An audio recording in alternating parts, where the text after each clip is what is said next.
கேரள மாநிலம் எந்த ஆண்டு உருவாக்கப்பட்டது? Option A 1946, option B 1948, option C 1952, option D 1956. Answer option D 1956. இந்திய தேசிய காங்கிரசின் முதல் பெண் தலைவர் யார்? Option A Anandibai Joshi, option B Annie Besant, option C Pandita Ramabai, option D Swarnakumari. Answer option B Annie Besant. இந்தியாவில் தாமிரப்படிவு அதிகமுள்ள மாநிலம் எது?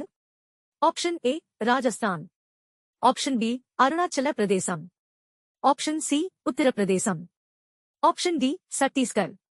Answer option A Rajasthan. உயர்நீதிமன்றத்தின் நீதிபதி எத்தனை வயது வரை பதவி வகிப்பார்? Option A 52, option B 55, option C 62, option D 65. Answer option C 62.